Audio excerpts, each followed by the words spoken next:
Bonjour à tous, une nouvelle petite vidéo sportive cette fois-ci. Ça va nous rappeler des bons souvenirs footballistiques et autres.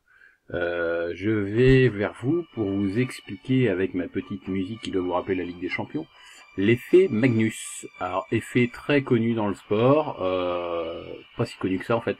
Les sportifs savent l'utiliser, mais ne savent pas toujours l'expliquer. Et vous êtes en mesure de pouvoir comprendre ce qui se passe avec l'effet Magnus. Alors, l'effet Magnus, on va prendre le football, n'en déplaise à certains, mais c'est applicable aussi dans d'autres secteurs d'activité tels le basket, le tennis ou autre. Donc ici, j'ai choisi de reprendre cette petite activité que j'avais depuis déjà un bout de temps, puisque ceci, je l'ai expliqué il y a quelques années à des élèves de 3e qui m'avaient posé des questions dessus.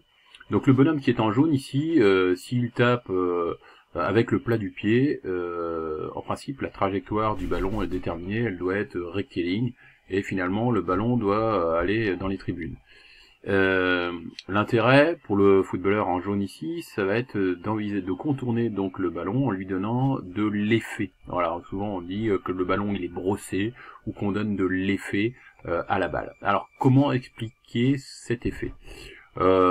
Finalement c'est assez simple, c'est un concept mécanique lié aux forces.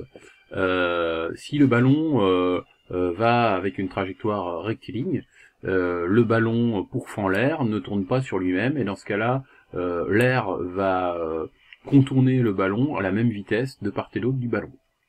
Par contre, il en est de tout autre ordre si vous commencez à vouloir faire tourner le ballon sur lui-même. Et donc en avançant, le ballon tournant sur lui-même, l'écoulement de l'air n'est pas le même. D'un côté, donc le mouvement, s'il va du haut vers le bas dans notre exemple ici, l'air va être ralenti de ce côté-là, le ballon tourne, et par contre, l'air va être accéléré de l'autre côté. Ce mécanisme fait que tout se passe comme s'il y avait une force dont le point d'application est le centre de gravité du ballon, et dirigé vers l'intérieur du mouvement. Donc vous voyez cette fois-ci, si vous faites tourner le ballon, eh bien la trajectoire va être curviligne et dirigée vers effectivement le point de pénalty. Et c'est l'effet de rotation qui va générer donc cette force dite de Magnus.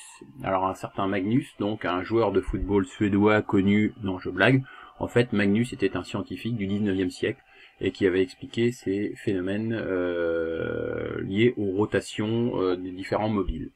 Alors, pour rendre ça un petit peu plus pratique, je me permets de vous faire voir quelques exemples concrets. Bon, ce que je crois me rappeler que c'est Portugal-Espagne, 3-2, 3 minutes de la fin, Ronaldo a un coup franc à tirer. Eh bien, regardez ce qu'il fait du ballon. Lui, il ne va pas, alors il va s'excentrer et il ne va pas oublier de faire tourner son ballon. Le mur est là, il n'y a qu'une seule chose à faire, c'est contourner le mur. Il le fait très bien, regardez. Et regardez comment il met le ballon en mouvement de rotation sur lui-même. On le voit particulièrement bien, cet effet de rotation sur lui-même. Regardez, le ballon, il tourne et la trajectoire, elle est pleinement curviligne. Voilà, regardez, tac, avec le coup de pied. Alors c'est là où il est balèze, il faut des abdos pour faire ça, il faut beaucoup de pattes. Je ne sais pas si vous le voyez bien, mais je vais vous faire voir une autre vidéo un peu plus surprenante cette fois-ci. Vous avez quelqu'un qui a un ballon de basket et il cherche à faire tomber ce ballon de basket de deux façons. La première façon, il va faire tourner le ballon sur lui-même lors de la chute. Et regardez, c'est pour le moins surprenant, cette chute d'une grande hauteur. Voilà, il prend le ballon, et regardez, il fait tourner le ballon sur lui-même. Et en le faisant tourner sur lui-même, regardez la trajectoire. Trajectoire curviligne, le ballon, voilà, du fait de l'effet Magnus, a une pleine trajectoire rectiligne. Alors que si vous ne mettez pas d'effet dès le départ, le ballon tombe pratiquement verticalement. Voilà, ça c'est une vidéo liée à l'explication des effets dans le tennis et sur l'effet Magnus. Vous avez tout un tas de petites choses dans le tennis également, plein de petites vidéos.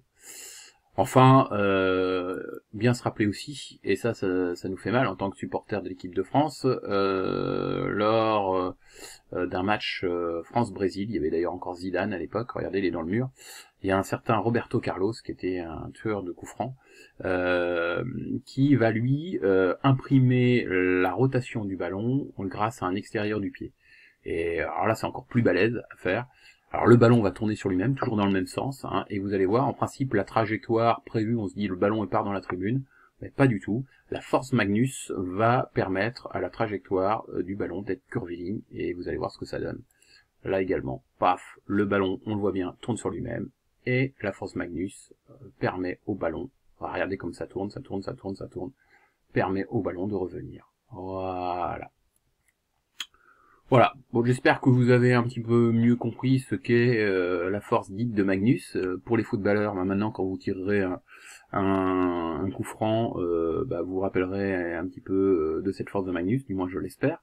Et pour les tennisman, vous comprenez mieux ce qu'est un lift, hein, maintenant, quand vous essayez de faire tourner la balle sur elle-même, de manière à lui donner une trajectoire pour le moins plus curviligne, pardon. Voilà, écoutez, retenez ça, vous voyez, les compétences en physique, ça sert dans tous les domaines, et le cours sur les actions mécaniques, les forces, ça sert. Allez, bonne réflexion, et à bientôt.